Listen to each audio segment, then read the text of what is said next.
All right, I think we're live. No glitches today. No. What a surprise.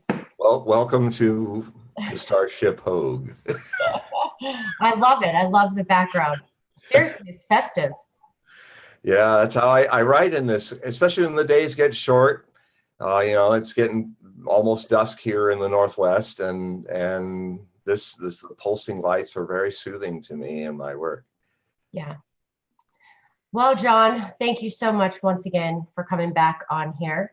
Thanks for having me. I love talking to you and picking your brain and hearing all your wonderful information. I mean, everything you say, it all does seem to somehow come to fruition. So, and you make a lot of great points. So I'm going to pin John's websites and everything in the comment section, so he won't have to say everything, but all of his websites, all of his book links. He has new books coming out, which we're going to talk about tonight. And then at the end, we will do some Q&A. So, John, how are you? I'm great. I'm great. Let's just get right into it. What do you want to talk about? Dive. I just want to make sure I could see the comments. Yeah. Okay. All right, we're good. Where are we going to start at tonight?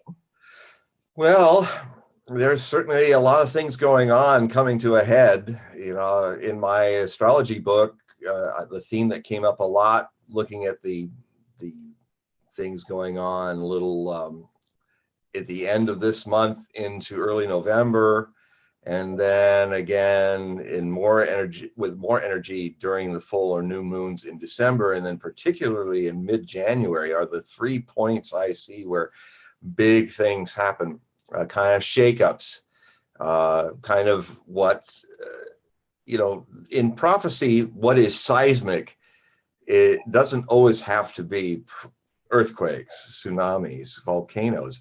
It can be a volcanic eruption in Congress, an economic eruption. With just everything is so tight and tight and tight. The shift has to happen, the movement has to happen, and the fault lines of our faults, which is our kind of projections of how things are that don't really fit with reality. One of the most important projections that I had an unexpected literary child come out of my literary womb that I had not planned.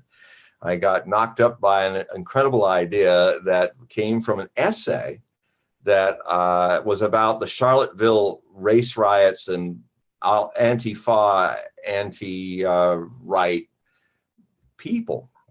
And I wrote this impassioned essay about people tearing down statues and thinking how, it never works when people do that.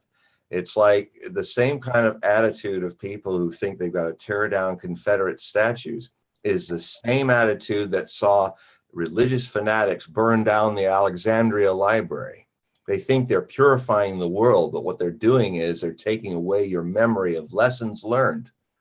And I said, the last Southern Confederate statue that you tear down will be the beginning of the new slavery. And so I was really hard on the left in that essay. I talked about, and then what then happened is that essay became a catalyst for me going back into articles I had written about, to be fair, looking at the myths of the white supremacists who have this rather gone with the wind source version of what was going on in the South before the Civil War, which is the basis for a lot of their side. With me, I feel like being fair, hitting both sides out of the compassion to help both sides get a clearer understanding of what's in the way of their ideas and what they share in common. And so this thing evolved into old articles that I refreshed and added things to, and then a lot of new articles that became a 10-chapter book called Beyond Alt-Right and Alt-Left, A Community of Americans. And it just really took a focus on a theme that I've been playing around for a while in my future work about what is beyond politics, what is beyond the polarization of political parties, what is beyond what happened in the blue versus the gray in the last Civil War. Are we now beginning a blue versus the red new Civil War by 2020. The way I started the book was I talked about how first time the government became aware of my work in a big way was when I did in 1997 a BBC radio on a landline across the international lines to England. And in that show, I was looking at the situation with Clinton and the gridlock in the 90s in the Congress between Republicans and Democrats, which seemed to be unprecedented at that time, but that's nothing compared to now. And I said, if this continues, if this president or future presidents, and if the Republicans and Democrats continue to just deepen this polarity, this will divide the nation. And by 2020, we may be in a very chaotic quasi-revolution / civil war that would be the unraveling of the American Union. And there are prophecies that I talked about over the years from other American seers from the 1880s, Crowley and some of the Orson Pratt of the Mormons and Brigham Young also, because the Mormons in your audience understands what I'm talking about because they have a very detailed and documented prophecy record of what they see coming as the future Civil War, which is a balkanization of the United States. And actually Mormon communities in Utah are preparing for it, have been for decades, perhaps a century. And they don't talk a lot about it. There was a lot of interesting eyes on what Mitt Romney was doing, because Mitt Romney, if he had won the election in 2012, would have brought to the forefront a lot of Mormon prophecy. So I look at these things and my own essays on it, deconstructing and hitting the left, and the right. I also talk about 17 years of correspondences between the two sides.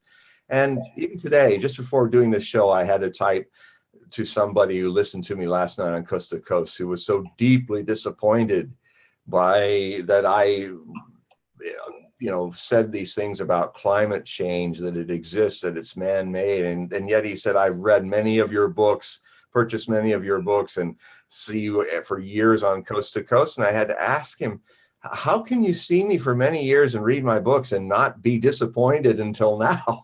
I just, what happens is, and I have tens of thousands of letters that I've answered since 2000 when I started HOGUEProphecy.com, and that was about 1,000 articles ago. I've stopped counting at 1,000. I'm over 1,000 articles now. I produce about 120 a year now, and that's all free at HOGUEProphecy.com.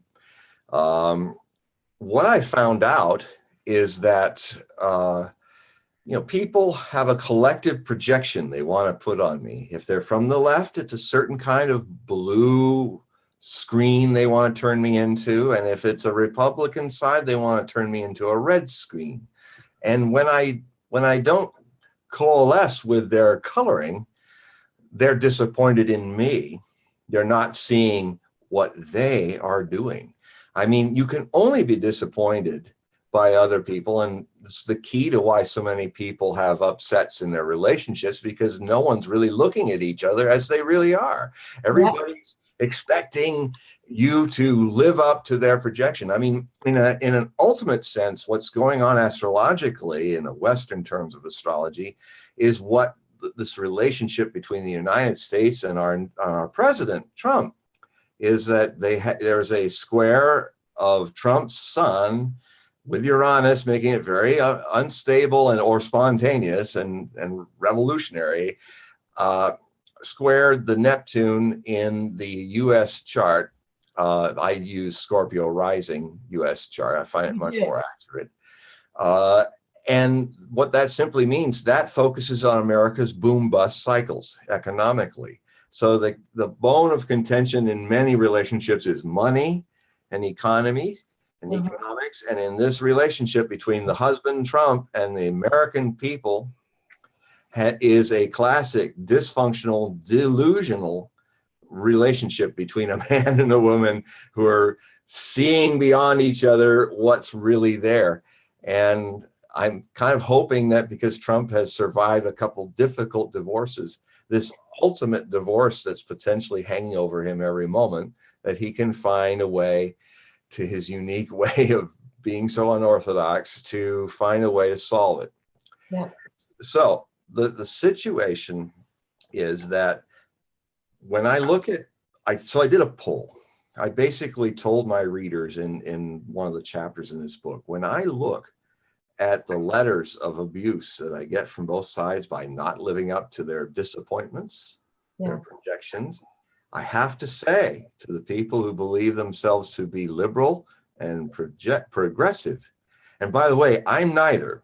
I'm a free wing. I'm neither left wing or right wing. That's why I can do what I do.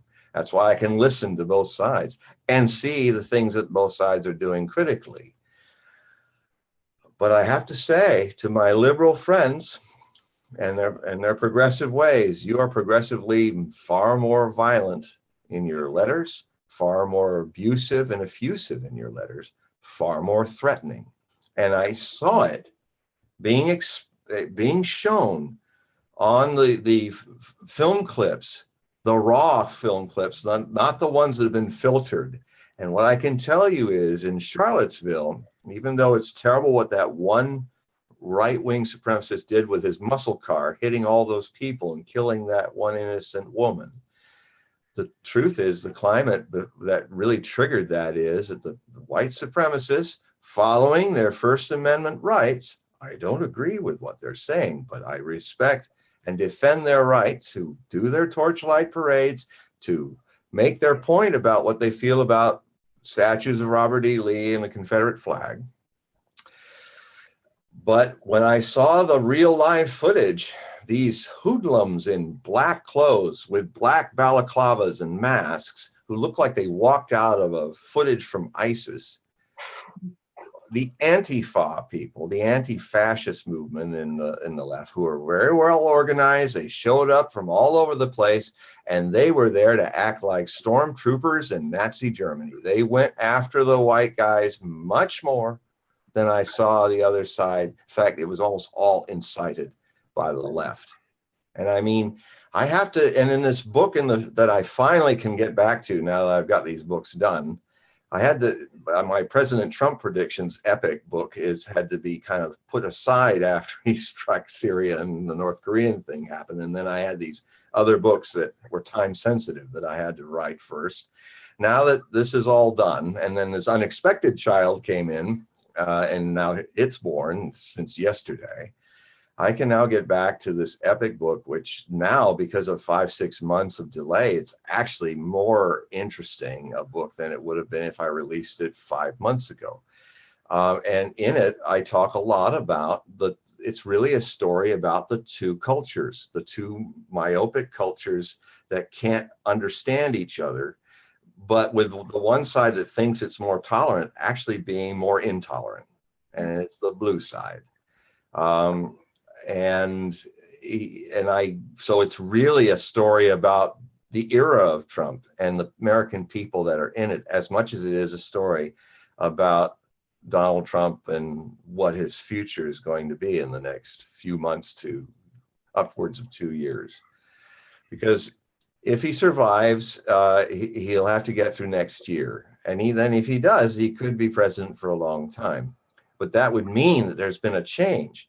And already, so many of the things I wrote in that book back in the end of last year, I'm now going to do something I've never done before in my books. I'm going to actually have the notes, the rough notes, displayed separately and dated and said, look, this is what I was telling myself to write about this, this, and this.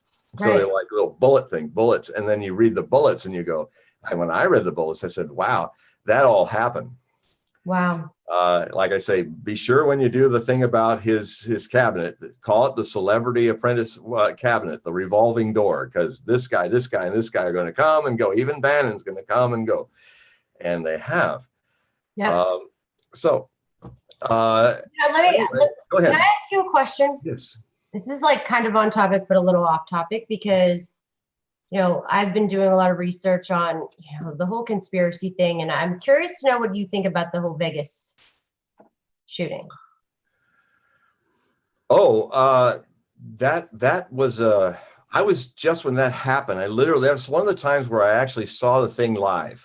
I was just getting ready to get a few hours sleep, preparing to go off to do a film shoot in St. Paul, Minnesota, and get on a plane and fly out there. We talked the day before because, or just 2 days before. Yeah. I think we did because you said you were going there, and then I had. Yeah. And I watched it live, and it was great because what I did is I made a short blurb on HOGUEProphecy.com saying, look, I'm going to take the time to, when all the shouting is down, and give you a report that is the report, not conspiracy hair on fire, Fake news.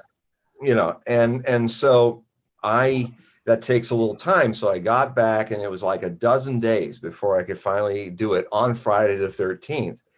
And so I delivered my report, published it a few days later in the Friday the 13th forecasts, which is up on HOGUEProphecy.com right now. And if you read it, the first half of the article, after a few articles warming up on what's going on with the Kurds, and then what's going on with the decertification of Iran by Trump, those are the first two articles. The third article then goes through the kind of weaving through what we project through following motive, what we think motive is. And at first it was really looking to me like, wow, this guy fired on what would be a demographic of red state Americans, the kind of Americans that love their Bible, love their gun, and vote for Trump, and love country music. And so at first I was thinking, oh my God, I hope this isn't. I felt like Nehru, the first prime minister of India, when an aide came in to tell him that Gandhi had just been assassinated.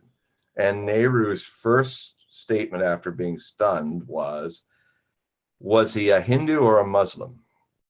And the importance of that is so much, because just a month ago or two before, when the partition of India into Pakistan and India happened, over 1 million people were killed in sectarian violence, the bloodiest sectarian violence of modern times. Right. If a Muslim had shot Gandhi, it was a Hindu, and he relaxed when he heard. If a Muslim had shot Gandhi, millions more across India would have been persecuted. Muslims have been killed left and right. And so I was afraid, and I still am concerned, and bring out in this book my concerns, that someday somebody from one side of this red-blue myopia, this red-blue polarization, and of people as you're the blues, you're the reds, Right. will see somebody fire upon a group that they believe is that, and then that just makes this thing become more and more potentially violent. When, for instance, things like this were happening, the liberal press hardly didn't want to touch the fact that all those congressional aides and Republican congressmen and all that were shot at Alexandria, Virginia, just playing a baseball game. Right. That got hardly any soul searching, because here was one of their own. But it was just like, no, he's not. Of course he is. Do you think it was one guy? Do you think it was just one guy? Yes. You do? I do. In short, I come to that step by step, looking at all of it. Sometimes it is what it is, what it exactly is. And this is one of those situations where it is exactly what it is. The time situation between the security guard and him was sorted out, and by the FBI special agent Roos and Lombardo, the chief of the sheriffs of Clark County, and that got sorted out. That was a classic example, an opportunity for me to kind of go after the hair on fire people like Alex Jones on the internet, who just jump to their imagination and never question that their imagination is faulty. And so in the first half of the article, I talked about how here's what I thought it was, and I was building up to an Alex Jones moment, where I could have, if I wasn't more truly skeptical, that is, neither being for or against. Skepticism is about investigating without prejudice, for or against. without preconceived ideas. But I observed as I was going, saying, well, John Hogue, if I observe him as a third person, is leaning towards this being a motive of some mass shooting of Trump people by a mad and more efficient killer than the guy who tried to off Republican congressional baseball team. Right. And so, but then when I started finding out that he had cased Lollapalooza in Chicago, a downtown venue potential in Las Vegas, and if he had clearly the room that he tried in Chicago had some problems for being able to see, so he picked a target of opportunity. He just for some reason just hated people, and it would, if he had shot Lollapalooza, that day he would have been shooting. The Obama's children would have been at the concert. It's a kind of blue concert, and then we'd all be thinking it's some red right-wing nutcase with a gun again. The other thing I wanted to say to people is that if you look at how many guns are in the country, and if the old stereotype that every great gunner who guns down people has a whole big pile of guns, well, the truth is that only 3% of the country has 50% of the nearly 300 million guns in the country. And if you look at that 3% with the one or two people that go crazy, it's just like any other hobby where you collect a lot of things. They collect guns, this person collects dishes. It doesn't signify that someone who has 25 to 30 guns is going to off a bunch of people. That is not news, that's projection. And so I went through it, and it was a long article because there was a lot to go through. And then finally I come to an interesting thing I discovered was that he was school buddies in middle school and high school with Greg Palast, an investigative reporter from the left point of view, but really good. I really respect his work. And he had in his article, which I linked to so people could read it, some interesting ideas about his buddy from middle school tool shop. They were working the same machines. They sat next to each other, and he called it, I think, anyway, he basically thought that it was a strain of this man wanting to be somebody of the elite, wanting to be a high stakes roller, wanting to be he was very gifted as a accountant, and he did make millions of dollars. And although he was more a professional gambling loser than a professional high stakes gambler, but he spent so much money that he got perks, and he got appeared to the Las Vegas world as somebody. But at some point he became very depressed. He started taking Valium. He's 64 years old. He's getting old pretty fast. He started drinking a lot. They said in the last months he was reeking of alcohol. Stephen Paddock, I mean. And then he just methodically, because his character study that I showed, a lot of people say very methodical guy.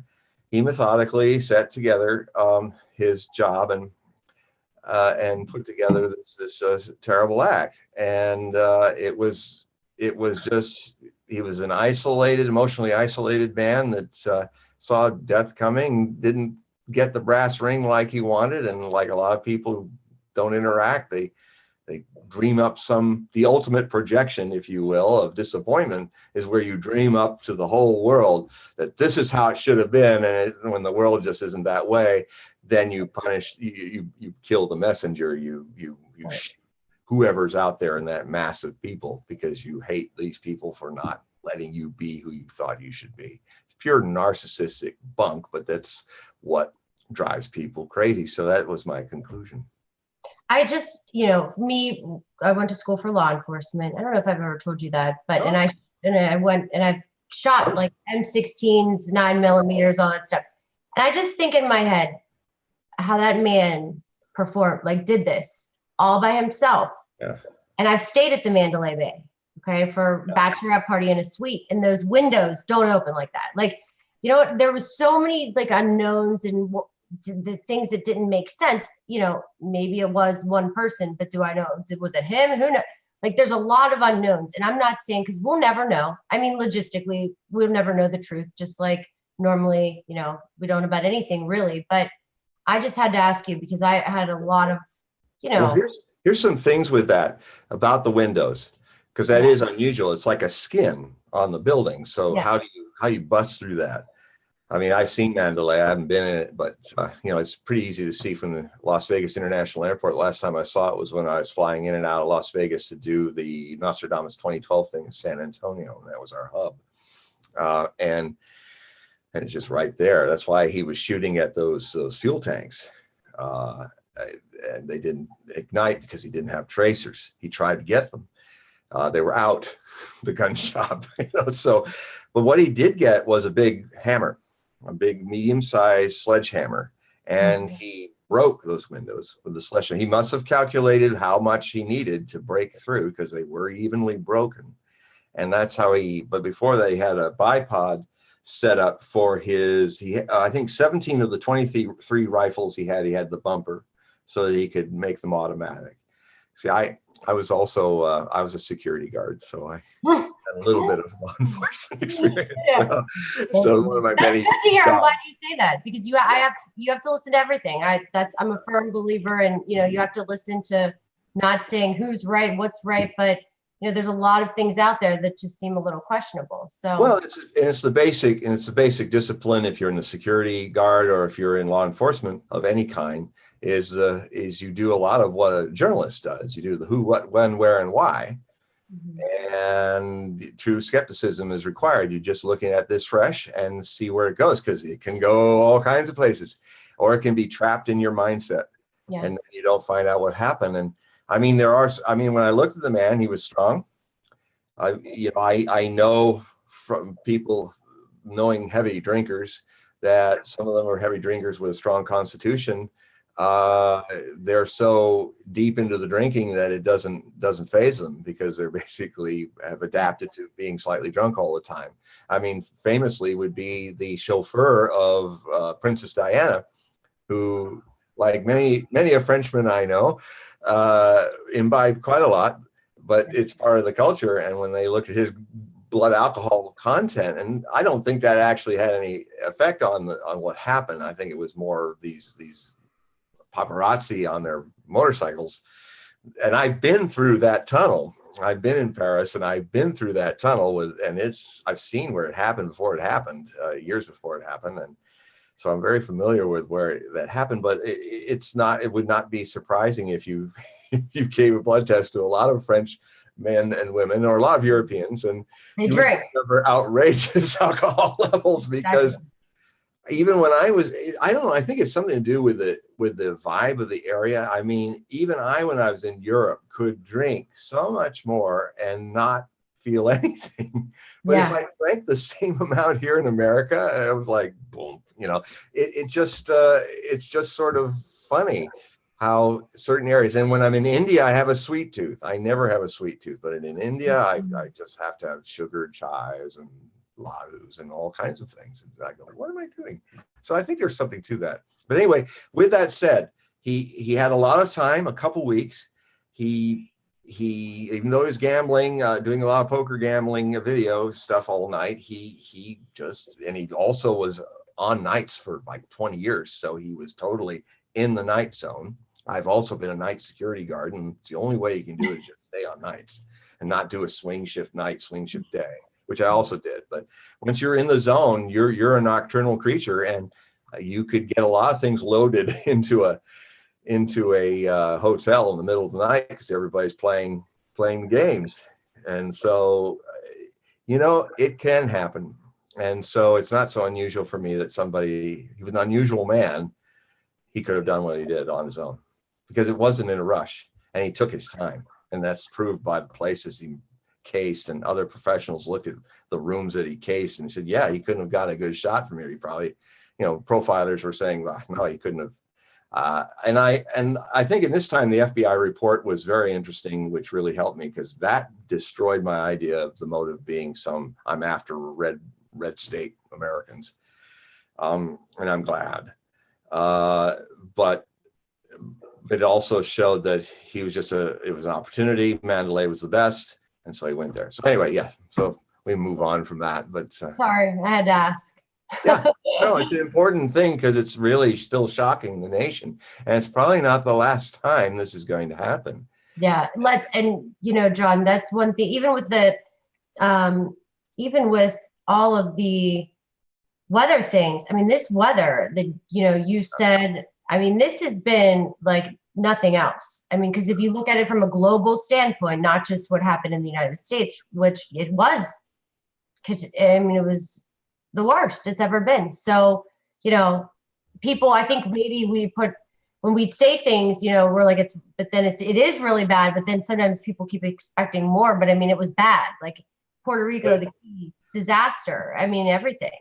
And it brings to mind the whole issue that I brought out in my John Hogue's astrological predictions for the real new year, spring 2017, 2018. It's a new series that I'm going to keep doing where I look at the 12 months of the zodiac or the year from vernal to vernal equinox, because, that's when the new year really happens, when life comes back. And then winter will then be restored to its celebration of being fallow, a celebration of death as part of life, and hibernating and all of that and going in. So it was in that book that I stated my feeling that around the time of August and into autumn, we would see weather events never seen before. And I can't remember the quote exactly, but it is in there. And I just came from nowhere just doing the astrology. And it wasn't just the eclipse happening in the 21st of August, but this as well. And then look at what happens. The 21st of August happens.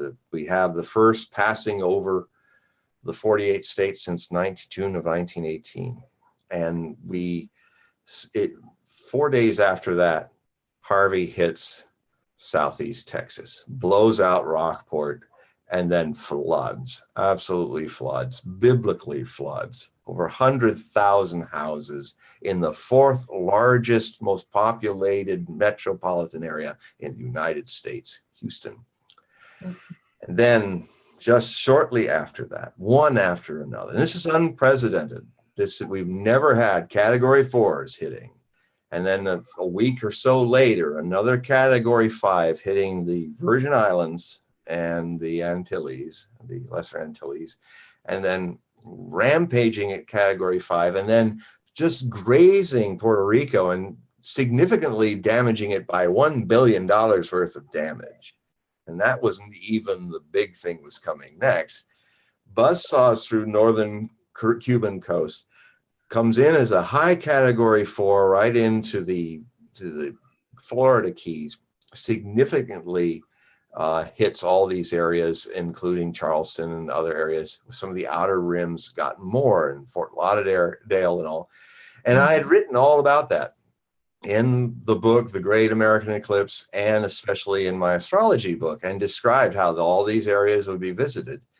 And then that's not the end of it. We have Jose hovering around, looming and looming, and then suddenly we have Maria. And Maria does something which is very significant, something that I have been saying is one of those milestone points in the increased climate change intensity that will eventually get people's attention that this thing is real and we need to do something about it. It's what I call a Pearl Harbor moment.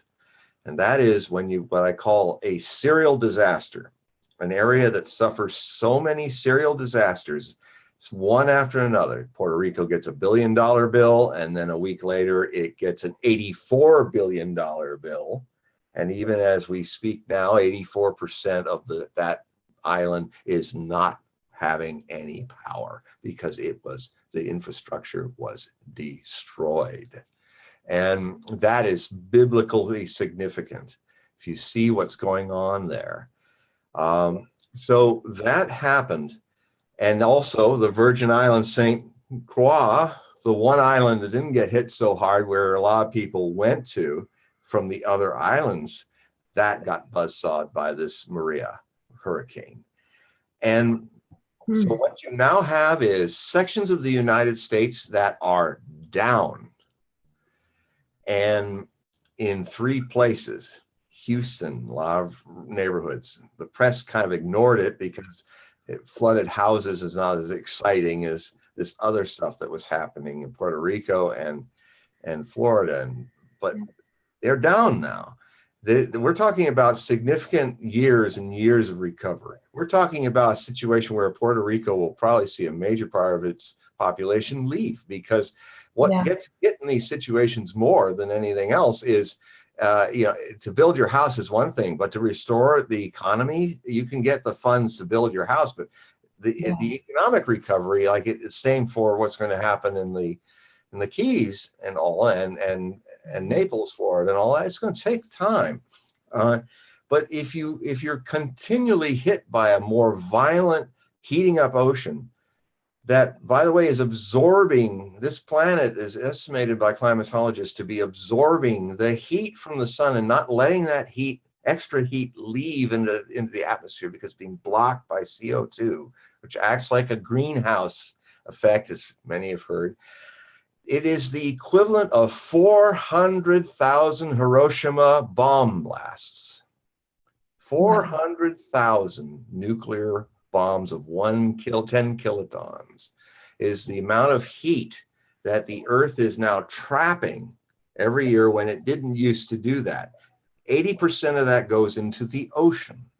And exactly as the climatologist, I'll tell you, Heidi, in all my work on prophecy forecasts, whether it's from science or woo-woo people or Nostradamus or whatever, I am finding that the most accurate forecasts ever recorded are consistently, since 1973, when I became aware of this danger, our climate change scientists, in detail, the things they said 20 years ago would happen are happening. Exactement, 100%. And that's a very rare thing to predict. Now, the only thing that they've not predicted right, and it's because of a bias, an understandable bias of scientific caution, is something I began to see in writing about in 1990 and published in 1994 in the Millennium Book of Prophecy, the first time I published it. And that's when I said, you know what? I mean, I don't want the scientists to do what I'm doing. They need to stay with the discipline of investigation and take their time. But I'm in the business where I can tell you right now what they're going to find out and when. That's the leap that I do in subjective prophecy accurately. And I said, I can tell you that everything they think is going to start getting bad at the end of the century is way too far out there. It's going to start happening. You're going to see these major things by the 2020s. We're only 2 years away from the 2020s, and we're already seeing it. Unfortunately, I have been proven right. So it's coming much faster. And one of the reasons why it's coming faster, and the scientists will even say this, because, you know, it's a process, just like investigating a shooter or a detective work. The more evidence you get can change the direction you're going in the story. And one of the things that have changed is that no one took into consideration the carbon sink machinery of the Earth, the permafrost regions of the Arctic Circle, the danger of hydrates that are frozen in the continental shelves being stirred to release themselves into a cathate, a gas. There are parallels in extinctions that happen when the world suddenly got warm, but not as fast as this. The fastest heat off that happened, the Permian extinction, took 80,000 years, which in geological time is very, very quick. But we are doing the same thing in most of it since 1950. Most of the creases have since 1950, which parallels the fact that after World War II and the great rebuilding that happened after World War II, the great explosion of mass marketing of cars, of factories and employment that happened after 1950 has contributed to a major influx of the CO2 emissions, which by the 90s into the aughts started to unravel the sinks, the places where we store carbon. Where do we store them? In forests. That's one of the areas. Now we're getting mega fires, huge mega fires. That's another story I could tell with more time and another time, about how we were under a fog here in the Northwest where you couldn't breathe deep for weeks at a time. That's never happened in the fresh air Northwest, because Canada was having, after an average of 1.3 million acres being burned every year, which was just jaw-dropping biblical in the last several years, they had their worst mega fire in British Columbia that went beyond that. And the wind was blowing out of the north, and it blew it over us from August 1st to August 16th.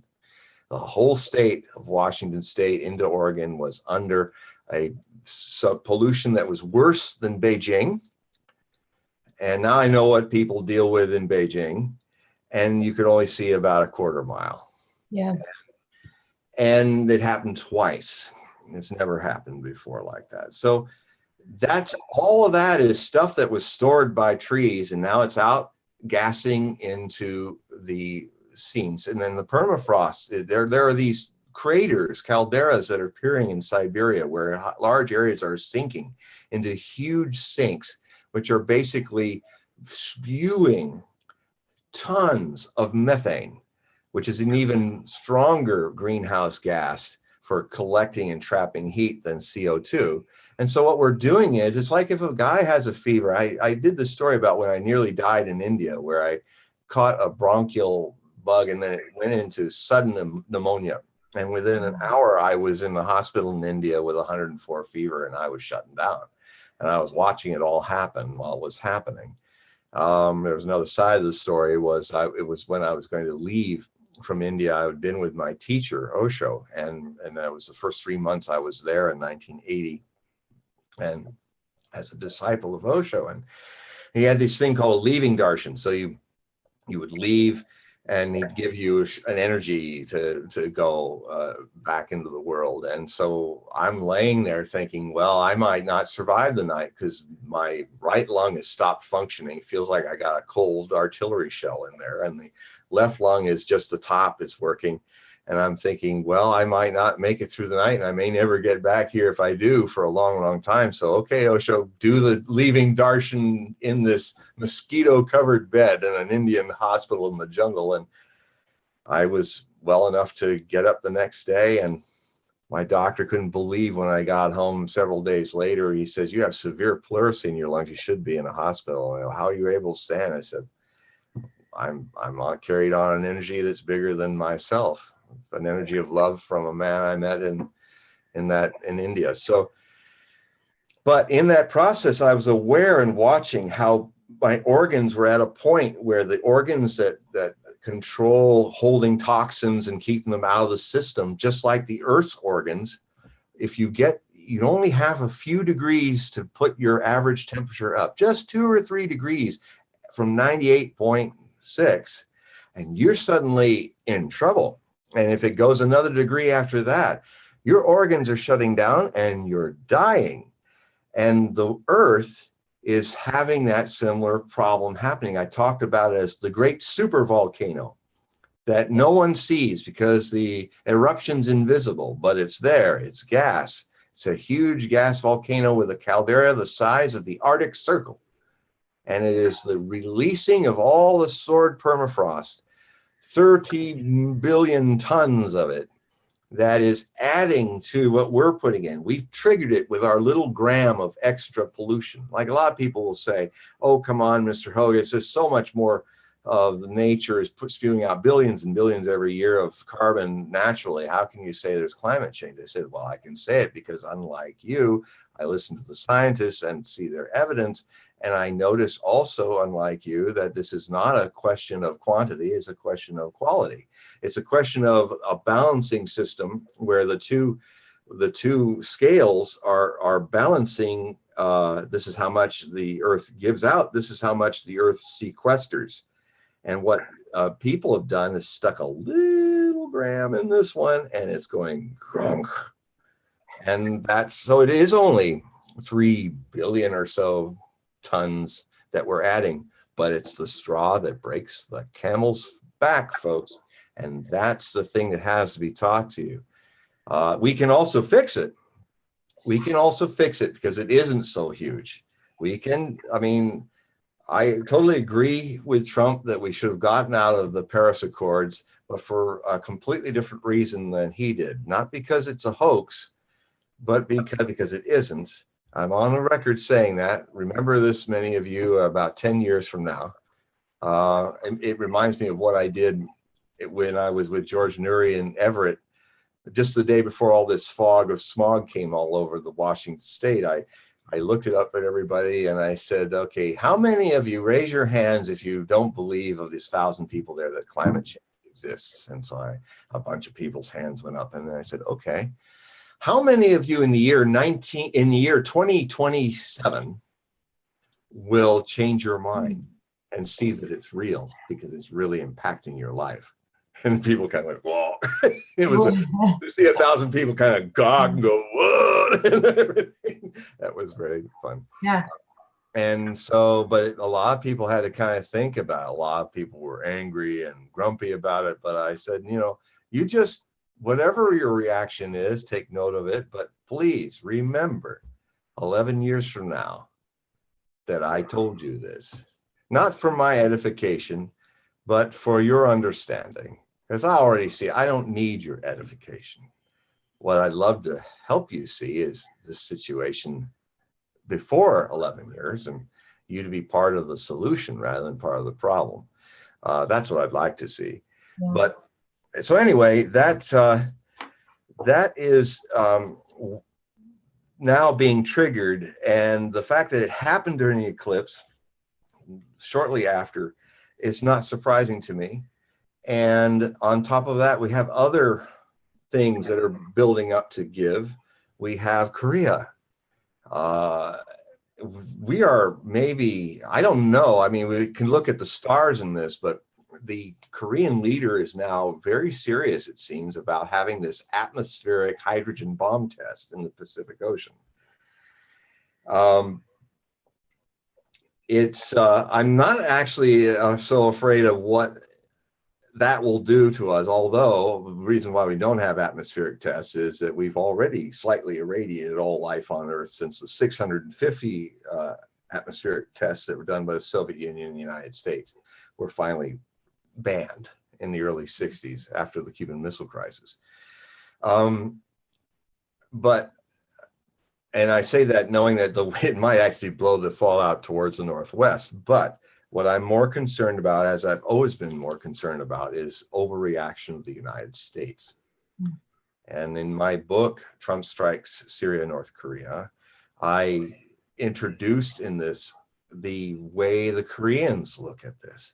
You know, one of the critical things, Heidi, that make all of this dire stuff so predictably possible is the way people are trained to only see their side of a thing as sacrosanct. Oh, well, I'm an American. My shit doesn't stink. Yep. Everybody else's shit. Here we go. Yep, here we go. Mm-hmm. It's so true. Great. It is so true, though, because we are one-sided, and we sometimes, I say this on a lot of my shows, and I know I sound, not trying to sound one-sided here, but, you know, because I haven't experienced a ton of cultures, but I mean, that's the problem, is because when I did meet people from different countries and different cultures, I was blown away how much I didn't know and what an eye-opener it was for me. So, you know, we're a small little number here on the totem pole. Like, there's a lot bigger fish to fry there, and there's a lot of cultures. So we're not the only people that matter, you know. So we're 5% of the human population. That's how small. We have in territory, we're the third largest country after Canada and Russian Federation, but we're only 5%. And we have uniquely in history as Americans never surrendered our isolationism, our inbred isolationism. What we did was use that as the filter of our hegemonic empire. We see with our 800 bases scattered all over the planet, you know, the sun never sets on the British Empire one time. Well, the sun never sets on a US military base watching the world. We are we engage the world through our isolationism, through our not knowing the world, through our idea that my idea, I'm not even going to think that you Koreans have another idea. I'm not even going to think what an outrageous thing I just said by saying before the UN General Assembly in September as President of the United States, that if we don't get this thing sorted out, we will have to completely destroy North Korea. Even Adolf Hitler didn't make statements like that in big meetings or if he was broadcast over radio. Now, Trump is, as I've said again and again, it's the key to my success in anticipating a lot of what he does. He is, in his innocent heart, a child, and he has not lost his innocence. And sometimes he says things that are like he doesn't mean it like an adult would. Right. Exactly. Sometimes it's wonderful when he does it. I mean, when he started calling everybody on their fake news, oh, you're fake news. Yeah, I know. Proven right, because we just found out that the Clinton campaign spent $6 million searching for dirt on Donald Trump, and they got this quasi-retired spy.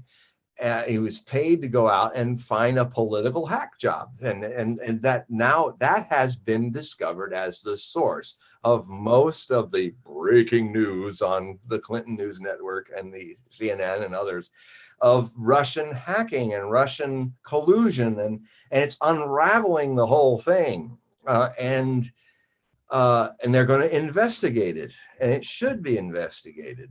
So it's just pretty remarkable. And then in Clinton, in her What Happened book, she's talking about it as if this guy was still an M5, still Secret Service for the British, like he's James Bond finding all this stuff. And so it's like, and what's so amazing about this would just be kind of another tragic story of the Clintons just doing really strange things, and saying one thing and doing another. But this has got us to a point where we're in a new Cold War with a nuclear power. What Hillary Clinton and her campaign has done is put us in danger on false information, creating a situation where we could launch on the Russians, and they could launch on us, and you're all dead in 30 seconds, 30 minutes.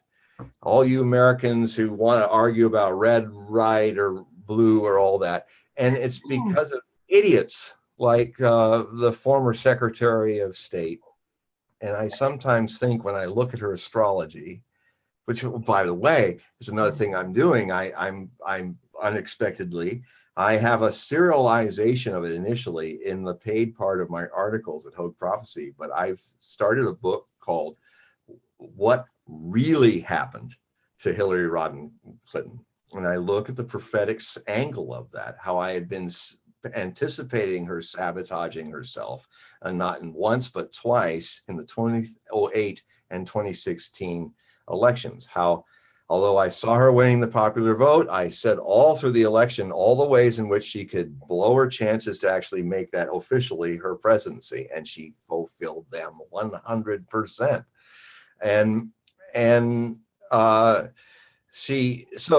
So when she started like rising like a zombie out of the political tomb and did this book and then made it this kind of crusade of bile and revenge, her double Scorpio heart must have loved it. And that's the other thing. Now I'm hard on her, but in the book, I finally get all this material now I'm going to publish, because I thought I mothballed it because she didn't win. I thought, well, this is, but she won't let it go. So I'm going to have to bring it out now. And the good side of it is that you'll get to see this kind of unique take on this story, which is different from Trump. I'm going to look at it from kind of also self-observing myself, because Hillary and I have a lot of astrology that's very similar. I get her. I'm a 12th house double Scorpio with ascendant and sun in Scorpio. I also have the challenge of powerful squares of planets in Leo playing around with that. And so it's much a personal story of like, I get you, Hillary. I get you how you haven't found your voice. I get how it is. And I also get that if you don't come to some kind of self-observant way to look at yourself and take responsibility for yourself like I did, your life will be a disaster. And that disaster would have been if you had been president of the United States.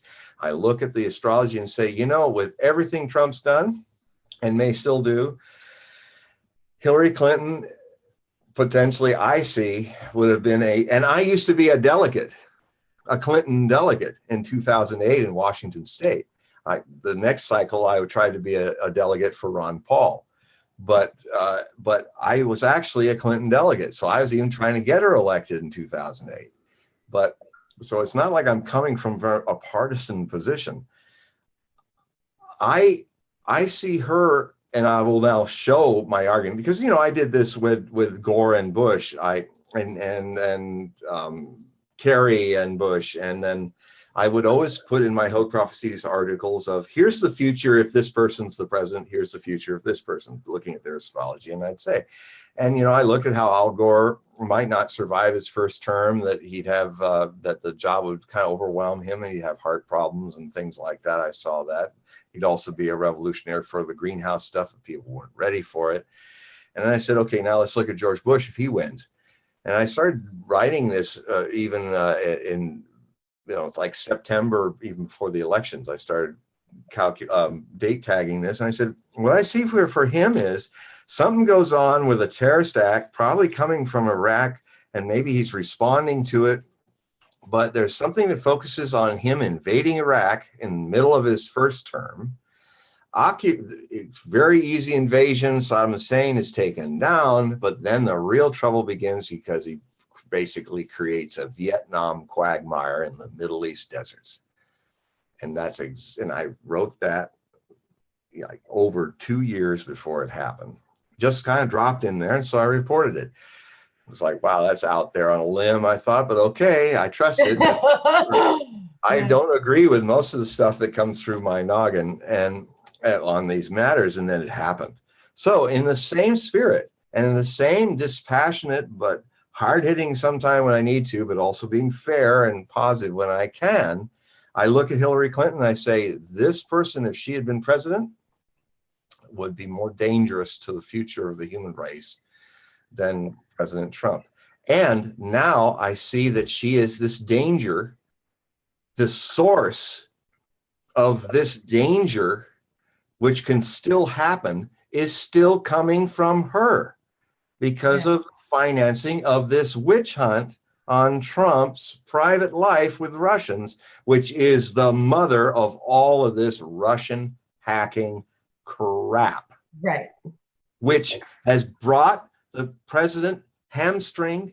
He can't actually do peace with the Russians like he authentically wants to and make a more pragmatic relationship with the Russians. He really wants to do it, but it got the Congress so backed up that they've now committed a congressional constitutional. And it's all on purpose. I think it's all on purpose. These are all planned events to slow him down.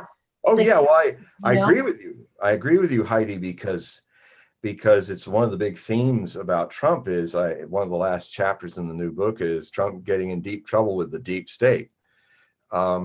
You know, he's tomorrow at the time of this taping, he's going to release the Kennedy papers. He is the only president to have done that. He's the only president to have questioned the power of the NSA and the CIA since John Kennedy. He's the only one. Look what happened to John Kennedy. And look at some of the things that happened as kind of kabuki messages that were sent to Trump. For instance, classic example.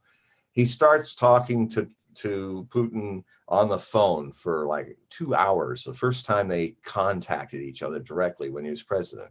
Within 2 days of that, the Ukrainian president breaks the ceasefire of Minsk II and starts firing on Donetsk and Russian civilians in the cities and trying to dust up a war. And I don't look at that as just an accident. I look at that as the perpetual war industry, which wants to keep this new model, the new Cold War, going for decades so they can make trillions of dollars of profits like they did in the last Cold War.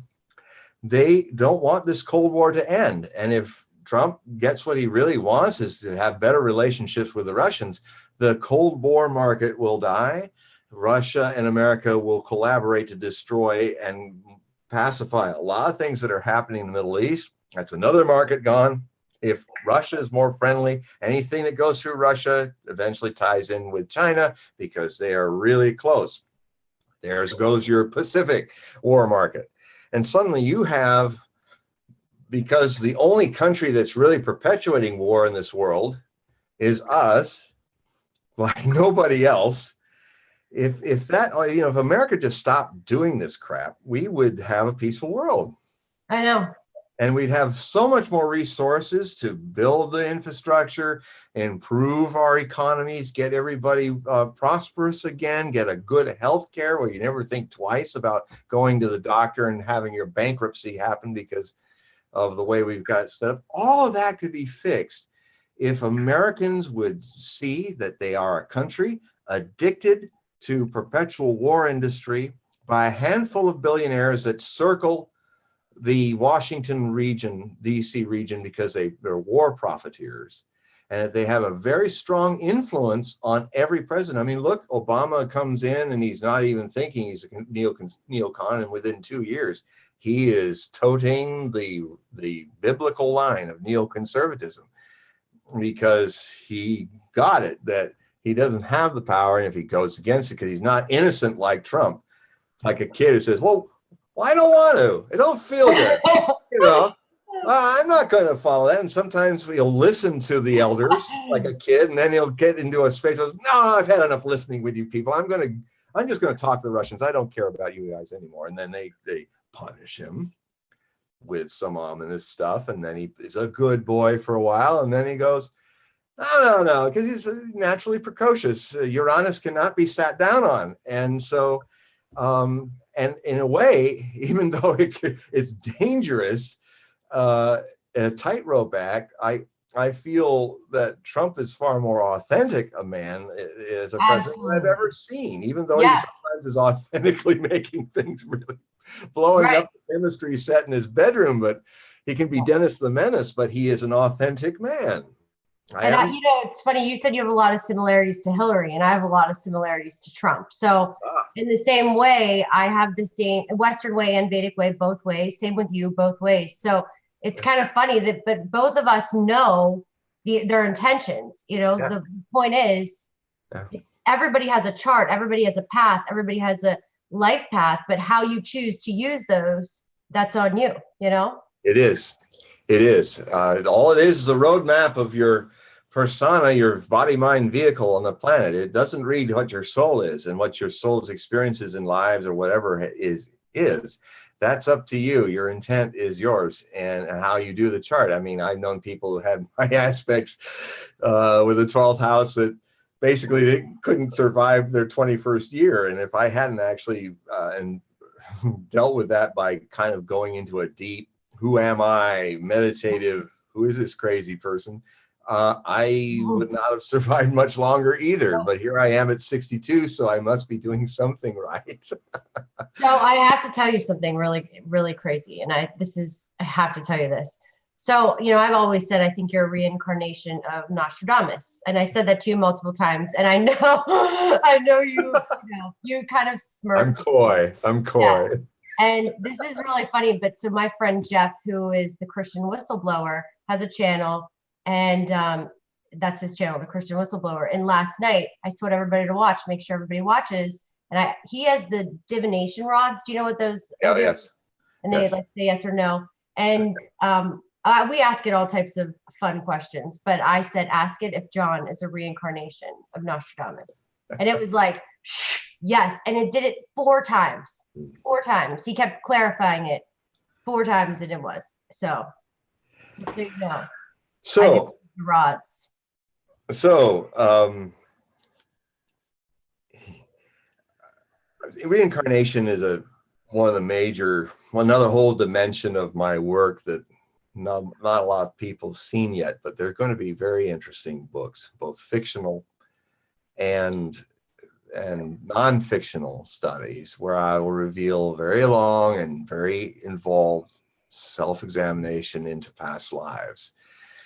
And the thing that I understand the question, I've gotten the question for 20 years, and I've evolved to be less and less coy as the years go by. But the important thing is, if I say yes, what a lot of people will do is, like we were saying earlier about projection, Yes. they will misinterpret that to mean, oh, you're just blowing up your head in a big ego trip. That, Exactly. oh, look at me. Yeah. I was Cleopatra in a past life. Not Right. like that famous wonderful line, Susan Sarandon. They've made love. They're in the kitchen, and she says, "Well, yeah, that was when I said that when I was Cleopatra." And then Kevin Costner's eating his bowl of cereal. He stops and he kind of gestates on it. I said, "Well, wait a minute. Why doesn't anybody say, 'Hey, I was Joe Schmo. I did nothing'?" Right. And she cracks up. She says, "That's not how it works, the game." And so well, I'm just going to tell everybody for you. Okay. So everybody that watches this, logistically, and I have felt that, but when I first was drawn to you, John, it was weird. Like, cause I don't watch TV, A, B, this is just when I started getting into YouTube, and I was following the election, and I was watching it, and I was just having massive anxiety thinking about Hillary. And then the show that, you played, and it was on YouTube, but I think it was like some part of Coast to Coast. I listened to a few of them, and I was like, it might have been Rita Louise. It might have been Rita Louise show. Did you ever watch her show? I did, but that wasn't it was with a man, I'm positive. Okay. Because this was before, like there were a few ones. So then I started listening to it was Bob Bain. It might have been Bob Bain. Might have. That makes sense. Yeah, Bob. Yeah. And I was like, oh my God, I love this guy. Like, there's hope, and you were even doing his chart, Gemini, you were doing it the Gemini way. And, I was reading him Vedic way. Regardless, he's still a Leo ascendant. So it is what it is. Same thing. It is predominant, yes. Yeah. Mars and Leo. That's not going anywhere. Yeah. But that's like, and I heard you, I was like, oh my God. But I felt that. Like then I listened to some of your other videos and your other shows about other things that, you learn different languages to understand Nostradamus and how passionate you were about it. And if anything I'm pretty good at is just feeling people out and knowing like that kind of stuff intuitively. And so I had to ask, and I don't ask anything, usually if I don't really want to know the answer, and it's usually right. So just so you know, I'm going to clarify it for you. I'm saying this, that John Hogue is Nostradamus from a previous life. And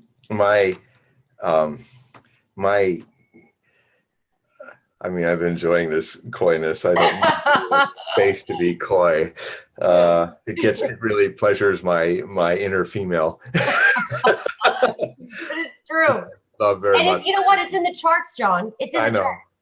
Well, like I said, the main concern is to be pigeonholed by people's prejudices. Yeah. Who don't know anything about how reincarnations work, have not gone deep into it like I have.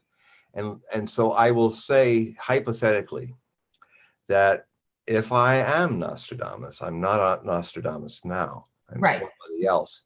And that's the thing, if you ever go deep into past lives, when you actually are able to, and this is the advantage if you have been major or minor historical figures, there's a record of what you did, when, what you said, what the things you achieved. And so I'm going to write about this in a way to teach that, beyond whether I am not only Nostradamus, but there's another person I was, that was very famous, that I think a healthy way to look at that, if you see somebody who feels really like, look at me, I was Joe Dokes, the famous javelin catcher, and you just see them balloon up. If you've really been somebody famous and you've checked it and it comes up true, the ideas and memories that you had that only that person would know, you were actually able to kind of do what the Tibetans do to find another Lama, only you do it on your own. You basically have looked and it comes up clear, positive.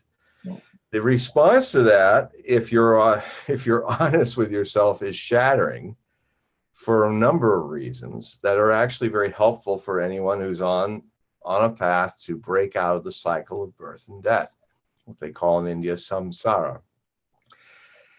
If you've been famous and it's been recorded, you have done 10 times over all the things you ever dreamed in this life of attaining. You've had the love of your life. You found your soulmate. If you love music, you did compose the revolutionary music that even today has transformed the way people look at music. You've done these great things and you've done these small things. And you'll also see that in your past lives, you said and did terrible things to other people. Yeah. And then you will look at that and go, Mhm.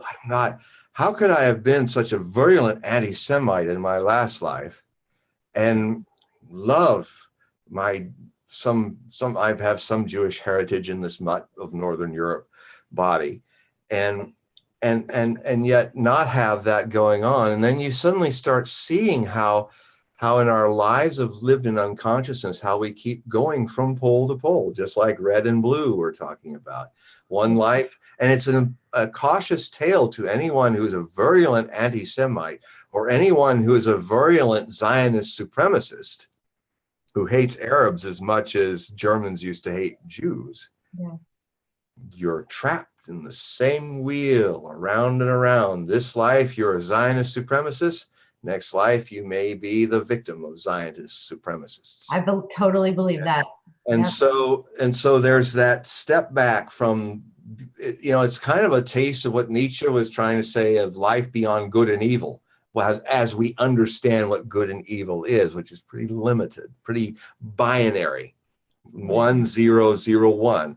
And it opens up a whole other reality and the other reality it opens up is, if I've been terrible, and if I've been wonderful, and if I've done all the things I am afraid of doing to people, and I've also received all the joy and bliss and success interacting with life and people, why am I still on the wheel trying to do it again?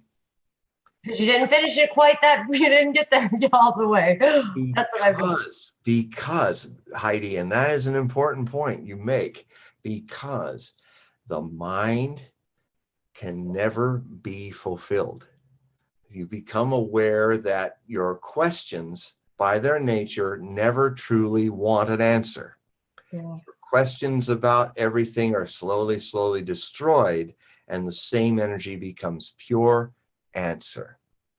And when that happens, the quest to answer, the quest to attain all the lives, you become more available to see the possibility of literally just relaxing and stepping off the wheel of life and death.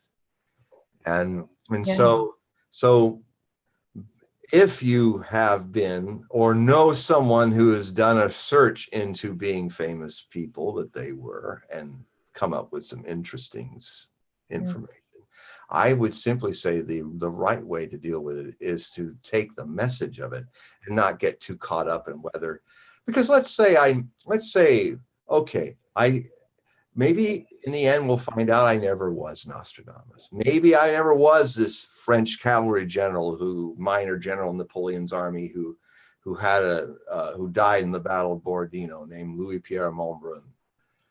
Actually, that story is more interesting because there's no charge about that story. And I won't even mention the third person because there's a lot of charge still around. It's not time yet. I will mention. We'll do a video on it. Yeah. But actually the one we're not even talking about is the hardest one for me to deal with, and it will be the hardest one for a lot of you out there to deal with. But will you tell me on the slide? Please. Thank you. Not right now. Nothing bothers me. I can handle anything. Yeah. Oh, I don't think it'd probably bother you, but there's some people that bother tremendously. I won't tell anyone. It's not that big, like someone, not Darth Vader come back or something like that, or no, I have a feeling or anything like that. Although I will bring this out in a short story called "Confessions of a Famous Reincarnate." In my Scry-Fi Tales, that'll be there. guy goes to psychoanalysts, and the back and forth is, it looks like it's all kind of imagined and projected, but at a certain point there comes a truth in it that it no longer matters between the psychoanalyst and the patient. It's bigger than whether the person was, or let's say the guy is having an incredible delusional event, messianic complex or something, but the essence of what he's saying isn't untrue about these things. Like, let's just think, what if I have lived so long and so many lives that I've done everything 10 times over that I've desired, and now I want to do it again, and it was completely fulfilled in the other lives, or it wasn't, and I kept coming back. And then why? Because the mind can't be fulfilled, because getting off the wheel is the annihilation of the mind, of the programmed, conditioned minds that we all get stuck and coded over when we come in as innocent, intelligent, trusting intelligence into our baby bodies. And then society starts turning us into something else. I mean, Osho used to say, when you look back at your earliest memory, that is, if it's like at 2 or 3 or 4, that is the moment you start losing touch with your enlightenment, because it was unconscious. We're not aware of it. You came enlightened. You're like what the Sufi mystics say, you're like the fish fish in the sea are never thirsty, said Mevlana Rumi, the Sufi mystic. And only a fish that's thrown out of the water, the birth water of the womb, of the ocean of the mother's womb, like a fish thrown out onto the beach crying or gasping in the case of the fish. Only if that fish gets back into the water does it have an appreciation for the water. Otherwise, it's ubiquitous. It's water. And then enlightenment may be like that too. It's ubiquitous. It's all inside and around us. It's always who we are. We don't have to attain it. So that's what a lot of mystics say. But then you have to have a fish out of the water moment. So these things will come up in the story, and then it's like they've forgotten about whether the guy has a problem, messianic complex, thinks he's Napoleon Bonaparte rather than Joe Dokes. And it takes it to another level. Then I have another story that will go 1,000,000 years in the future as a novel, and it will look at way into the future, and it will really turn everybody's idea about karma, reincarnation on its ear. And I will start writing it soon, I hope. It's always a question of finances for me. I love when people say, well, you're a world famous writer. Why didn't you just got a lot of money? Why are you always asking for donations and stuff like that? Right. I said, well, being a world famous writer, even a best-selling writer, the way the writing economics are created is you're the last person to get anything from whatever you write. It's like indentured servitude. I mean, I write a book, in the 1,000-page book. It takes me 25 years of research to do. I write it in 1997. I publish it. It's $30, but I only get $1.74 per unit. And that's if it's at total premium price. If they keep the price down, I'm on average getting only 60 cents. Unfortunately, John, when I see too, your books charge, like you charge, like, they're so affordable. So everybody buy John's books, because this is so true.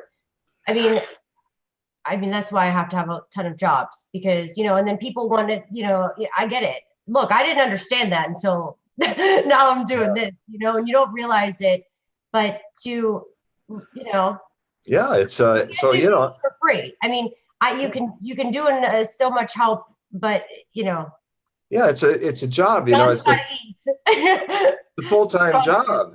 It's a full-time job, and so I always try to do something like the high volume, low profit, but it works if a lot of people don't take that for granted. And a $2.99 book of 35,000 words, that's a bargain. A lot of people around me aren't doing that. Or $3.99 for a 40 or 50,000 word book and up, that's bargain. I like to say, okay, the way you guys look at publications, because you just see J.K. Rowling's and a handful of people who Crichton and others who have made millions doing this, and you just think, I can write a book and make $1 million too. That's like somebody saying, you know what? I'm going to be a kindergarten teacher. There's a lot of money in that. I'm going to be, Right. yeah. And in my second or third year, I'll make my first $1 million. You watch. Yeah. Right. Well, that's how it's a calling. You know, it's like school teacher is a calling. A fireman is a calling. Being a writer is a calling. Yeah. You don't do it. If you do it to make a lot of money, you should be a war profiteer. That's where the money is. Yeah. That's where the bad karma is too. But be a Death Eater. But you know, you should make a YouTube channel, is my opinion. I still think that. Oh yeah. But eventually, I hope one day you do, because I will eventually. It's just fun. It's just that, you know, when everybody looks at HOGUEProphecy.com, it's very funny too when people call me up for customer service, and I wait to see how long it takes for them to go, wait, am I talking to John Hogue? Because they think, you know, it's like calling a penguin or something. They're going to get, hello, can I help you? And then they hear the voice and they go, yeah. I say, yeah, there's only one employee in the great empire of HOGUEProphecy.com. It's me. There's only one publicist, me. There's only one writer that's writing these like 50,000 words of general copy a month. It's me. And there's nobody else. And I fortunately get some really great volunteer editing and conceptual editing from a dear friend in Nashville. And because I simply can't afford professional editors. And I'm open and honest about it. I think it's fine to say it out in the air, especially now that since the recession, I couldn't dare talk about this before the recession, because again, it's like the reincarnation issue. I would then be pigeonholed by people's preconceived prejudices that will ultimately limit them and block them from listening to what I have to say. But when everybody started struggling, when the middle class started getting hollowed out rapidly, now everybody's in the kind of the boat I'm in. I don't feel so lonely now. Welcome, everybody. Welcome to the struggling, hollowing out, lower middle class, working poor reality. Is the reality of the vast majority of us writers who do this for a living. Yeah. And people are saying so many nice comments right now. They're like, we tell John we appreciate him, blah, blah, blah. So good stuff. Nice. Yeah, they're being very nice right now. I had to kick a few out, but we always get those here. Well, yeah. It's good to push people's buttons. They have an opportunity to see their stuff. If it's beautiful stuff, great. If it's ugly stuff, great. Yeah, but you know, I have that Donald Trump chart, which is hard for me. My mouth is shut. Oh, God. So look what I have. Did you see I went to the White House? Oh, wow. Yeah, and I have a Trump troll now. I have all kinds of hats and paraphernalia, like all kinds of funny things, but I won't wear them. Just don't want to make them mad. And you know what? That's what bothers me, actually, to be honest with you, because, you know, I think I'm not going to go down there tonight, but I'll just say it's just what bothers me the most is the fact that, like, I can't express my opinion anywhere. Like, even on here, you get the people that literally spend all day write articles about all this bogus information, and I just delete it. Like, I'm not going to allow that. I don't allow any haters on my channel. So, you know, it's just a waste of their time, a waste of my time. It gets my heart racing, you know, when I hear mean things about him, because I really, until he does something, you know, that's a catastrophe and it's negative, I will, like I say, I'll come here and I will stick my foot in my mouth and say I was wrong. But until then, I'm going with my intentions, his chart, and I do believe he has all the right intentions. He does have the right intentions. And in that level, he's the first president in a very long time of life in this body that I could really say, kind of like Kennedy in an odd way, even though they're night and day in different ways. He has the kind of, he does have the right intent, but he's not eloquent. He's got the childlike precociousness, and which sometimes really serves him well, and sometimes really creates a Till Eugenspiegel situation, the merry prankster of famous German fairy tales, and and it's been quite an interesting challenge to write about him, to find a neutral place. And when I went back into that book to see, like visiting an old friend that I had to leave back in April, I was just really pleasured by how this book is going to be one of my best, most original, most outrageous books. I think there's something for everybody to learn from it, including the Donald, and including the blues and the reds, and all of us who are now, for better and worse, in this Sun squared Neptune nation versus the president, that whether we voted for him or not, we're in this relationship with the father of our nation at the moment. Just like you're in a relationship with you're a child in a relationship with a father that one moment you love and the next moment you hate, and the next moment you're terrified of, and the next moment you want to hug. So it's juicy. It's a very juicy situation. And that's the point. It is what it is. So what are we going to do? Sit around and rip each other's heads off over it? I mean, that's where I get annoyed, because my patience, like, for ignorance and, you know, people that are just rude is just like, it's like negative. It's not even there. It's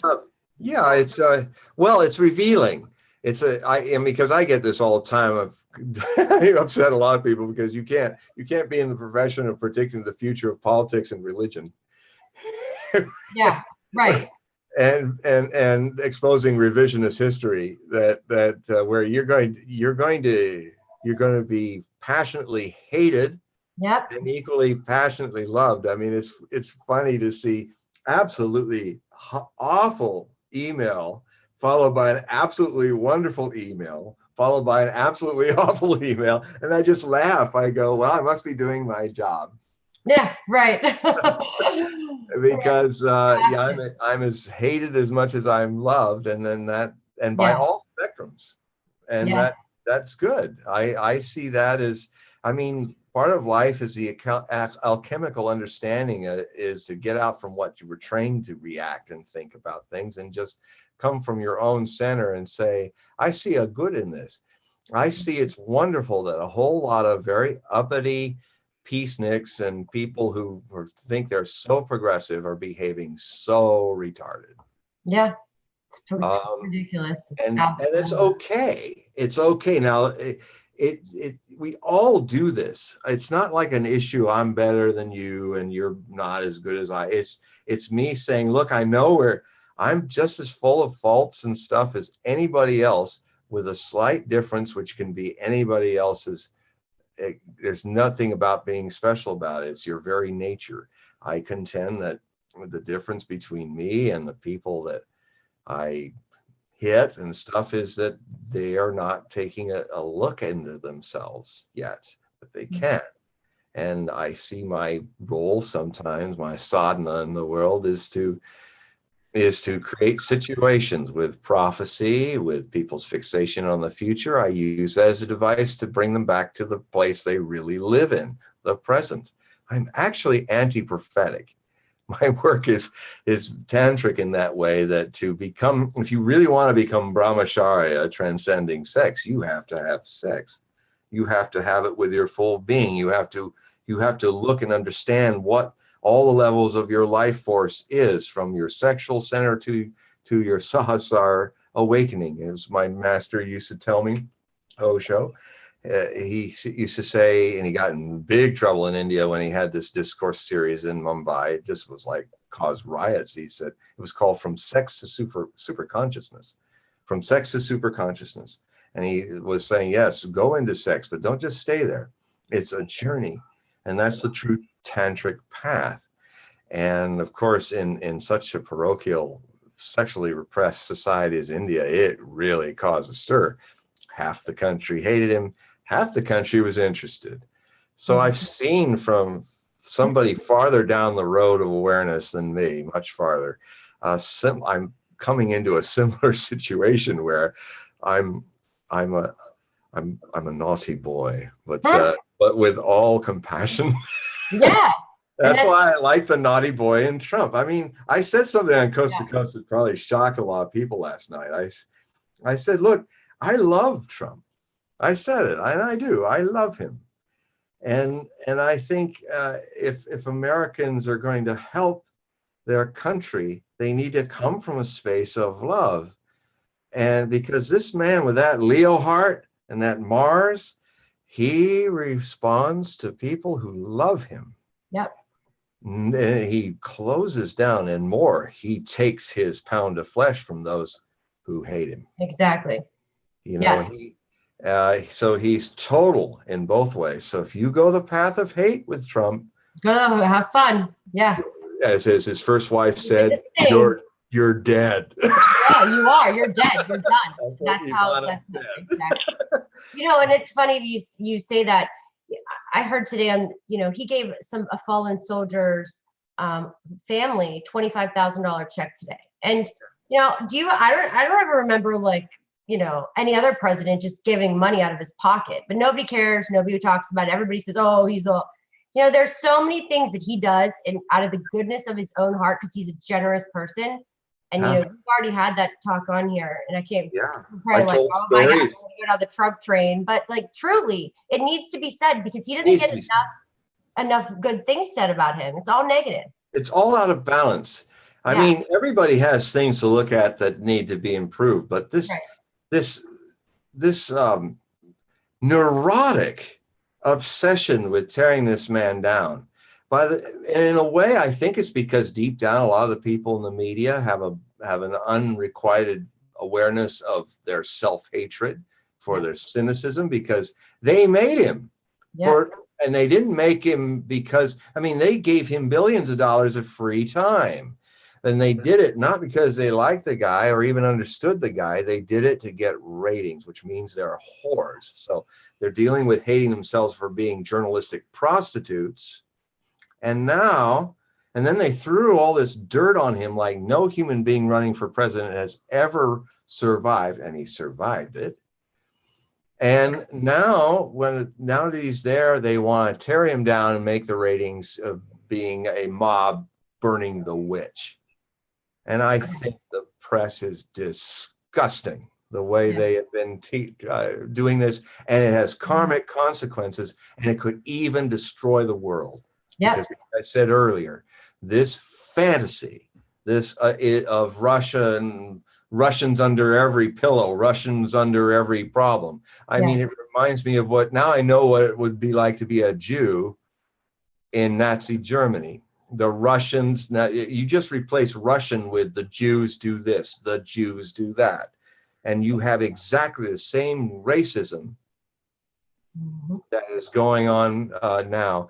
And I like exposing that, because it's a wound and it's a karmic consequence that could destroy the world. Yep. Because you're dealing with a group of people who are a nuclear power like you are. And if you push the Russians against the wall, the Russians don't often start wars, but they finish them. So don't be so precipitous, American people, in pushing these people against the wall. They've been there before, and they've lost a hell of a lot more people than you can dream of. In World War II, 27 million people. And so they know what it is to lose a catastrophic, almost nuclear level event of loss of life. I mean, they estimated that if Cuban Missile Crisis had gone off into war, they were estimating that we would lose 20 million Americans from the missiles we couldn't catch. I mean, Russians know what that is. They've lost more than that. Yeah. So they're not ready to start World War III. They're actually doing a lot of things to stop it, if you could actually see the news beyond the filters that they put on here. And I would also say to people, I'll even get upset more people now. This is the channel to do it on. Yeah. I challenge and invite all of you to vet Russia today before they pull the plug on it, the State Department and stuff, because the reason why Russia Today, the American Bureau is fantastic. The International Bureau is fantastic. Russia Today is getting attacked and witch hunted, and people, even people who appeared on the show, are now appearing on lists from a Czech think tank that's financed by the U.S. government to basically call anybody that's on the show a useful idiot and a propaganda organ. No. What I see in Russia Today, and I've vetted them now for 4 years. I've been aware of them for 4 years and vetted them for 4 years. And what I'm seeing is the kind of journalism that used to be taken for granted in the 60s and 70s, where the journalists were there to be critical of power. Now, the Russians don't make any bones about their Russia Today. They're not like saying, we are the news, like CNN, the most trusted news network in the world. Right. The Russians are saying, no, we want you to see our point of view of the world. And we bring it into the Russian Bureau in America, and they're right up open. That's not propaganda. They're saying, yeah, this is our bias. And we're going to, but one thing you won't see on the other channels anymore is I have seen right wing, left wing, center wing. Ron Paul, I get to see him all the time because he's on the show. And then you have Tom Hartman, who was on the show, one of the scions of liberal media. And so you get people like Hartman and Ron Paul. You get to see all that's going on, and they focus it like it used to be. They give you the option to make your own decisions looking at all the stuff. They always look at both sides of things. And it's no wonder that the US press, the CNN, all these people want to burn these people at the stake, because they are the real news that has died in the other networks that are corporate hacks and corporate whores. And it's so ironic that something financed from the Kremlin of all places would actually give such freedom. I've watched these guys enough, and I've seen some of them get in. They criticize Putin all the time on this show too. Yep. And are they fired? No. Do people suddenly disappear, like in a Stalinist situation that the CNN is trying to project on them? No. I watch them. No, that doesn't happen. When the one that does Empire Files. Can't think of I blocked her name. But anyway, she used to do Breaking the Set. One of their best newscasters, and she came right up against the Korean purported occupation of Crimea and said, I'm against this. This is not right. And I was saying, oh boy, here's the test, because Abby Martin, that's who she is, amazing. You should all also check out in YouTube Empire Files. She's gone independent and she's amazing. I was saying, okay, here's the test, because she really went out on a limb on that.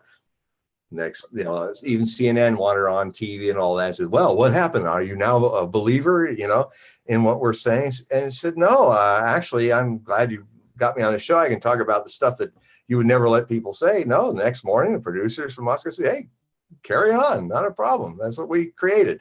We don't want robots. Now you say the same thing about that, and I could cite many situations like Cenk Unger for one time, twice on MSNBC, said stuff that was true that was going against the narrative, and they fired him. Ed Schultz, who now does the News with Ed, which is like their network primetime thing every night at 5 o'clock and 8 o'clock. He disappeared from a lot of these areas. Now he's on Russia Today. Larry King is on Russia Today. And he's better than he's ever been in his 80s. Fascinating show. So anyway, don't believe me. Test it. And do it soon, because there's a real movement to pull the plug on what is, I think, the last good, balanced journalistic news network on television in the United States. Yeah. Well, and that's a good where to go right now. I have a reading in a few minutes, but I'm going to take a couple questions for John. Okay. John, are you okay with that? Yeah. I don't know if so somebody wrote any predictions, but I mean, I would say you should get the books for that. Get the books. There's lots of predictions. There's lots of predictions in his books. Did the Buddha or the Christ concern themselves with reincarnation? I'm going to try to get to like simple questions that you can answer kind of quick. Did they operate under the assumption that it is as we describe it today. So do you think the Buddha or Christ? Well, the Buddha definitely would believe in reincarnation, being an Asian Eastern person. There are some indications that that Jesus may have also reference to it, and there's some fragments left that, you know, a lot of things in the Bible have been changed. Proof of that is the Hammurabi discovery, which found the original Gospel of St. Thomas.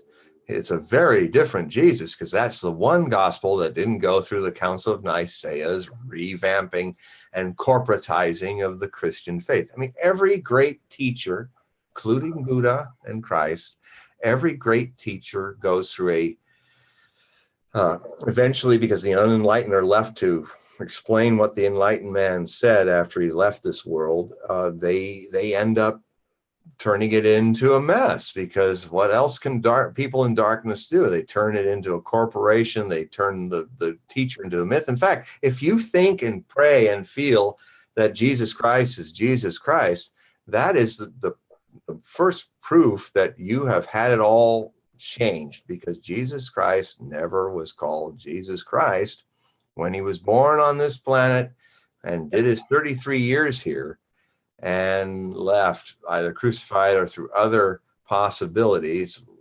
His name was Yeshua. If he's the Son of God, God called him Yeshua. Why are you all praying to this Greek Roman misnomer that was put on by you know, it says in the Bible, render unto Caesar's what is Caesar's. Well, what is Caesar's is his name, because when Constantine made it a state religion so he could get them as allies in his civil war, the Christians, he turned them into Christians. He turned Jesus Christ into Jesus Christos. He Romanized that religion, like he did the religion of Isis, the religion of Mithras. The Romans are very, very good at Romanizing their other people's religions. And the Christian religion, really, if it's going to have a renewal, needs to drop all the stuff that Rome put on it and become the Yeshua movement. Interesting. Okay, so then somebody wrote, what do you think of, oh, hold on. What do you think of the Brit? It's hard, they come fast. Hold on. Why do people think that, hold on. There was another one I wanted to ask. There was a good one. All right, I can't find them. There's a lot here. All right, I'm just going to go with, somebody asked about Trump's daughter and the Jews. What are your thoughts on that?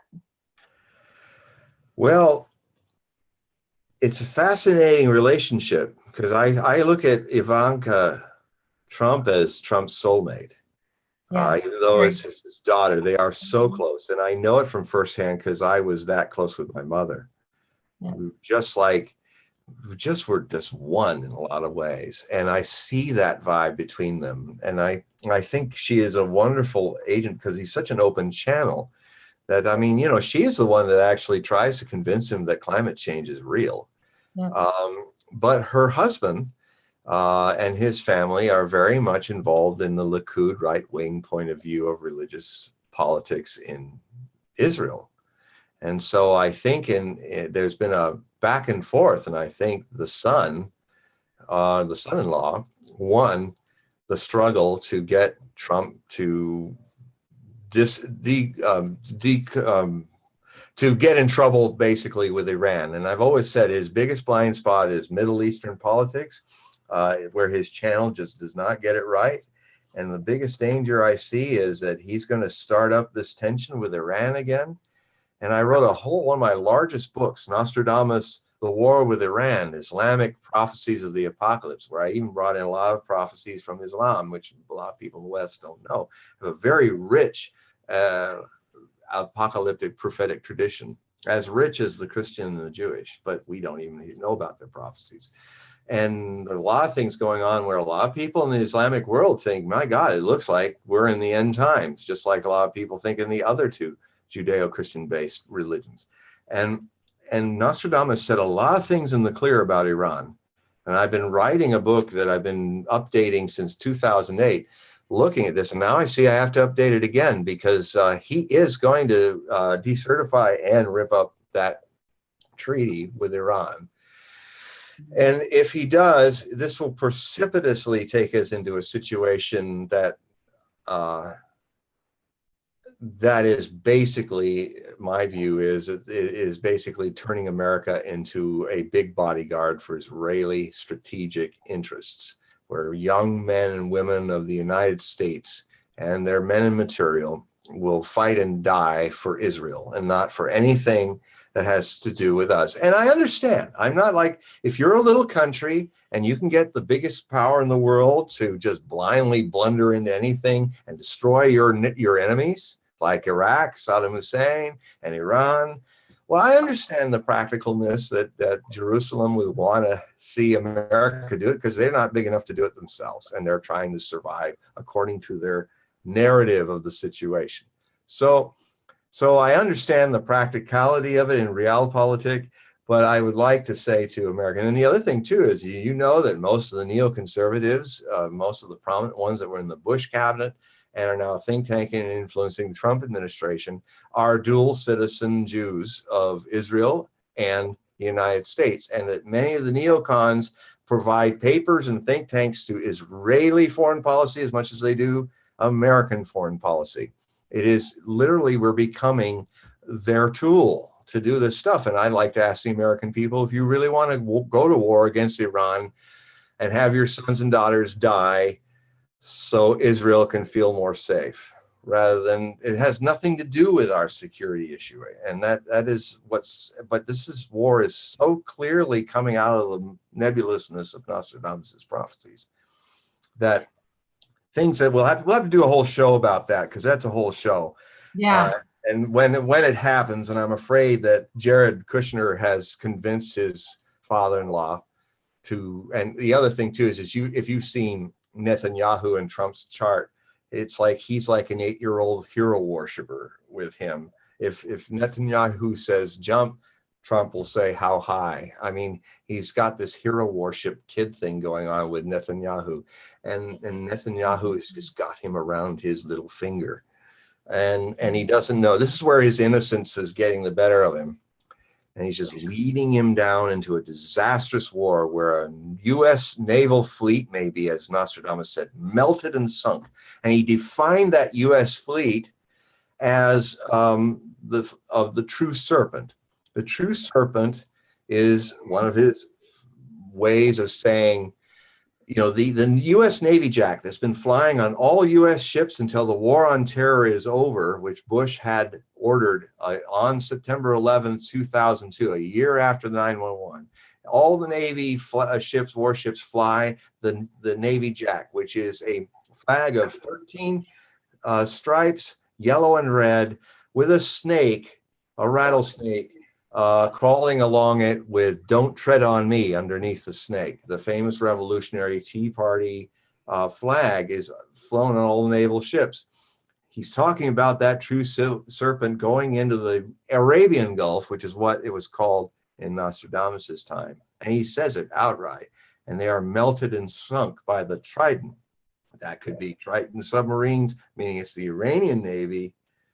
Or le Tridental means the fact that you can find, if you look at the Iranian flag, at that weird geometric system in the white field, that is actually a red rose flower of the martyrs, right? Where all the people are buried who died fighting the Iraq war.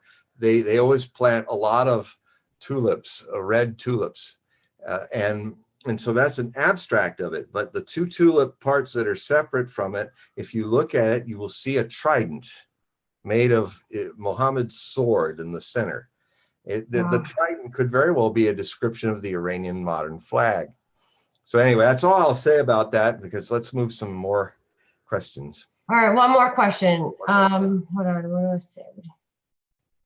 What do you think about target? This is just what I see. What do you think about targeted individuals? I don't know what he's talking about, but maybe that's, you know.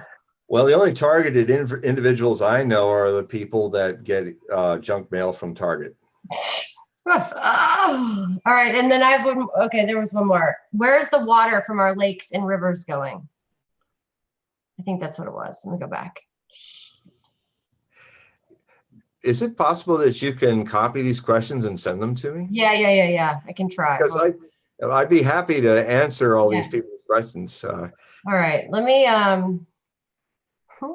always get ideas for books and things from interacting with people. That's oh yeah, I can send you the whole thing of them, because what I can do is just cut, copy, and paste. yeah. So Yeah, because and I'll take some of the ones that are, yeah. where the water goes is not one of those that I need to answer. If I had time, I would. Yeah, it's not that I right. don't want to answer. It's just I'm a busy man and I'm running out of. Last one. Does CERN have anything to do with Mandela effect? Does what? Does CERN have anything to do with the Mandela effect? Well, it's an interesting thought because the CERN is the underground collider that is used to see, boson effect and the God particle and all that potential. Well, it's not a perfect circle, I think. I don't know, but yes, there's a Mandela quality about that. I can see where somebody might look at that, but that's all as far as I'll go with it. Yeah.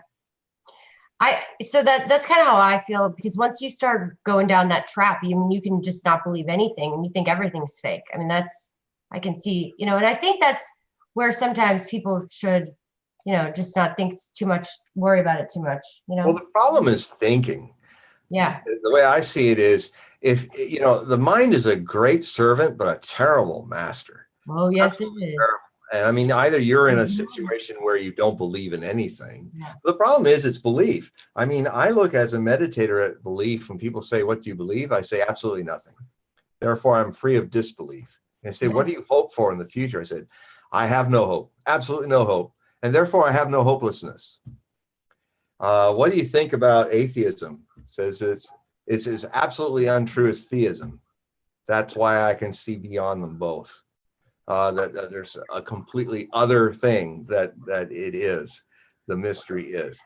I think you couldn't say it any other better way. That's the point. I think if you aren't stuck to something, whether it be a belief, whether it be, you're just open to everything. And you'll project, like we get back, It seems to be the main theme of the show. You will then start, like I have people that write me all these elaborate world views based on an assumption that is completely unproven. And I'm thinking, these poor people, they're just like bleeding out their lives through their heads. And a lot of them become great show hosts on internet. Yeah, or I'll tell you, I was one of them too. Like I was obsessed. One time, I don't know if I told you that, but I thought it was the end of times, end of days. I thought I was reading Revelations and I was reading the Quran. So it's a very similar story. And that kind of just opened up my eyes to what the hell's going on here, just.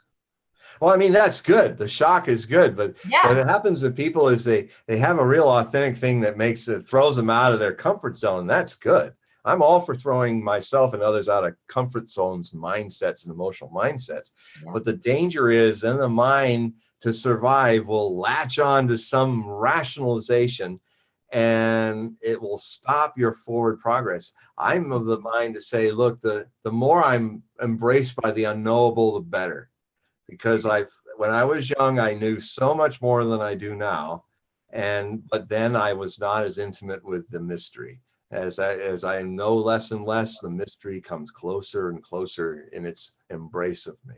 I'd rather lose all my knowledge for that experience. Yeah, that's a beautiful way to end it. That is the best quote of the night. You and I, we're a team. We are. And I'm gonna send you these quotes, but don't hang up yet. I'm gonna say bye. Okay. Let me make sure I can do it. Hold on, let me figure it out. Bye, everybody. So make sure you get John's books, and I'm gonna put all of his links below. So he's just an amazing person, an amazing author, and you're foolish not to buy him. Now I gotta just figure out how to get out of here.